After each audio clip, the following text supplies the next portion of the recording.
सुबह का वक्त गांव के करीब घने जंगल में एक गरीब लकड़हारा कुल्हाड़ी से लकड़ियां काट रहा है। पसीने में शराबूर, मगर चेहरे पर सब्र की झलक। लकड़हारा कंधे पर भारी लकड़ियां उठाए कच्चे कांटों भरे रास्ते पर चल रहा है। दूर शहर के ऊंचे मीनार नजर आते हैं। शाही महल में बादशाह वुज़रा के दरमियान बैठा है, सब सुनहरी लिबास में, मगर बादशाह के चेहरे पर गहरी सोच छाई हुई है। बादशाह कहता है, मैं जानना चाहता हूं कि मेरे राया कैसे जिंदगी गुजार रहे हैं। वजीर खामोश। बादशाह फैसला करता है कि वो आम आदमी का लिबास पहनकर अकेला निकलेगा। बादशाह आम कपड़ों में आजिज़ी के साथ गांव के रास्ते पर, हाथ में एक छोटा सा थैला और दिल में राया के हाल जानने की तड़प। बादशाह एक थका हारा लकड़हारा देखता है, कंधे पर भारी लकड़ियां, मगर चेहरे पर शुक्रगुजारी की रोशनी।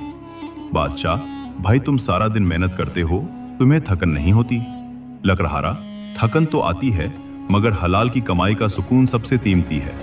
लकड़हारा बादशाह को अपने कच्चे घर ले आता है।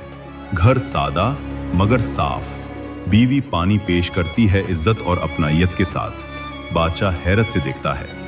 खाने को सिर्फ सूखी रोटी और एक प्याला दाल, मगर लकड़हारा खुशी खुशी रोटी तोड़ता है और बादशाह को कहता है, आइए साथ खाइए। बादशाह, क्या तुम्हें कभी कमी महसूस नहीं होती?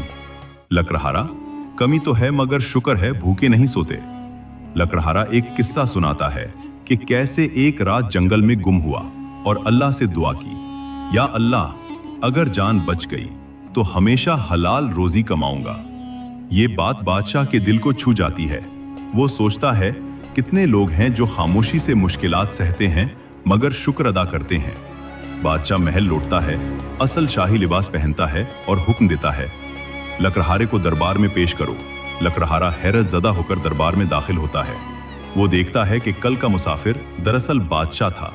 बादशाह बुलंद आवाज में कहता है, ये शख्स हमें सिखा गया कि इज्जत दौलत में नहीं बल्कि मेहनत में है। बादशाह लकड़हारे को सोने के सक्के, नया घर और जिंदगी भर का खर्च देता है। लकड़हारा आंखों में आंसुओं के साथ शुक्र अदा करता है।